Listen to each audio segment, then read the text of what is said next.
Bernie Dresel. Yay! So just to let you know, you will not be seeing me asking any of the questions because I'll be running the camera and playing cinematographer, producer, director, blah, blah, blah. So, but you will be seeing Fabrice asking the questions, and I'll see you at the very end. So off we go. Bye.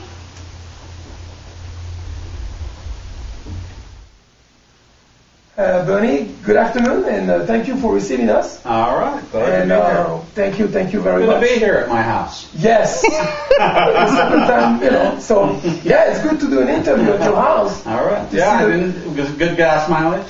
Yeah, and to see exactly where you're living and your treasure place where you rest after touring or after working hard. Yeah. We got a few questions for you today, Okay. Bernie. So let's start with the first one.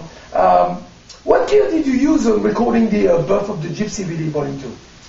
Well, it's stuff that I'm very familiar with that I've used before. It's a Drum Workshop drum set, Yes? which is what I used with Brian Setzer from 1998 till I finished with him in 2006. Okay.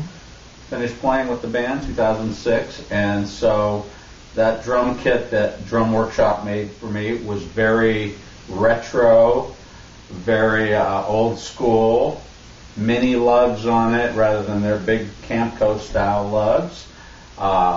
I believe I used a calfskin drum head on the snare drum. Yes. And I can't remember if I had them on the toms for the session. I think I did not.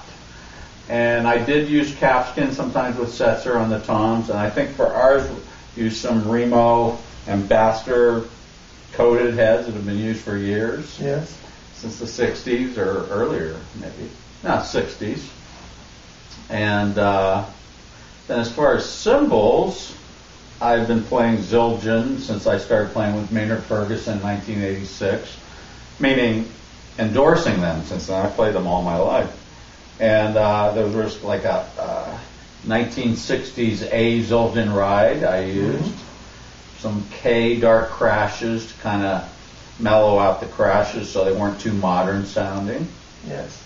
So, Yeah. was that the same basically setup than the Volume 1? I think. Oh, yes, same One- kit. Yeah, same so kit. if you've seen pictures of that kit or seen pictures of me playing with Brian Setzer since '98, it's that same kit, except that I used one bass drum And bass. for your records, and with Brian Setzer we had two bass drums there. But I don't know if I played a double kick on your record at all.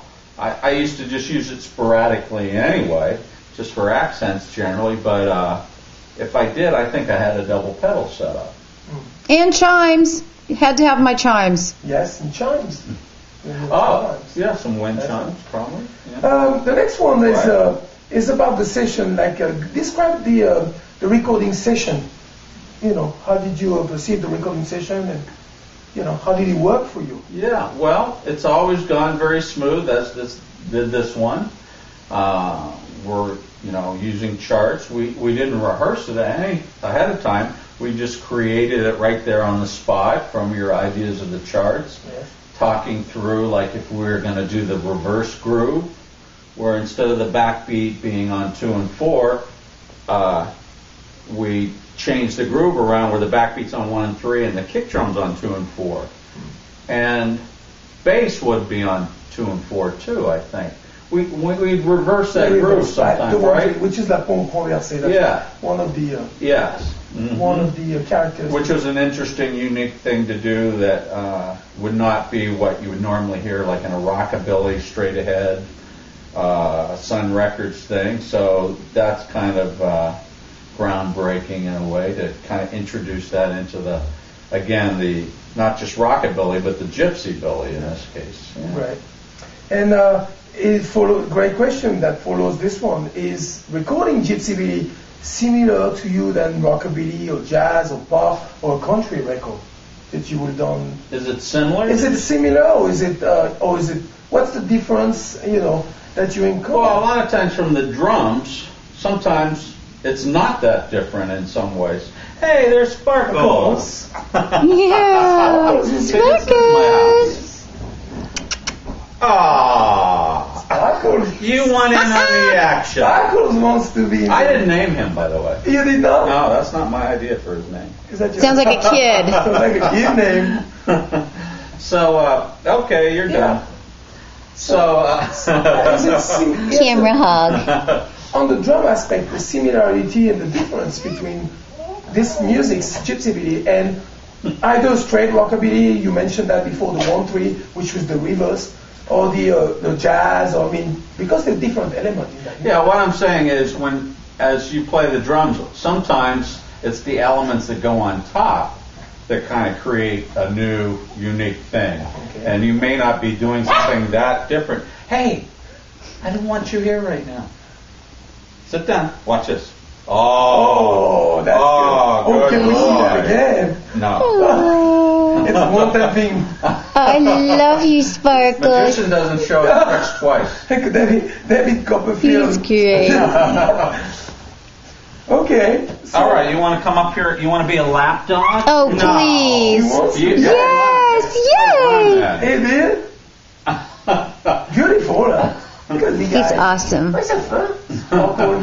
She So likes. a lot of times it's what's going on over the top. So was my drumming that different than straight rockabilly? Not really, as far as what I created and playing with Brian Setzer, which is kind of a hybrid of not just straight rockabilly, but like 40s swing in there, Krupa-esque stuff, because of the big band element. Yet sometimes taking the rockabilly thing further, like with the shuffle. Got dog hair on my nose. The shuffle, or I'll play a busier snare drum shuffle that might be a little more of a jazz or Chicago blues shuffle snare drum pattern, not just 2 and 4, but the shuffle, Okay. or partial of it, 1 da da da. Where that might not have been one of those initial elements in the rockabilly. So here we have Gypsybilly. So a lot of those elements are similar to that. Yet you've got the gypsy-esque chord changes and guitar stuff. What you're bringing to the table that's gypsy Yes. on top of that, and Yes. doing a hybrid, like you and I talked originally about before the first record of, don't just do a couple tunes. Why don't we do a whole project dedicated to this newer thing of gypsy guitar playing and more gypsy swing or whatever I don't know what the proper name is. Yes. But hybrid with the rockabilly, bringing myself and John Hatton into it, where we're rocking it up underneath it a little more than just straight ahead, kind of like brushes swing underneath. Okay. A heavier approach. Heavier approach. More there's- rocking. There's still some part that rock very hard. Yeah. Definitely. Yeah. I mean, that's how John said that. So it's different in that sense.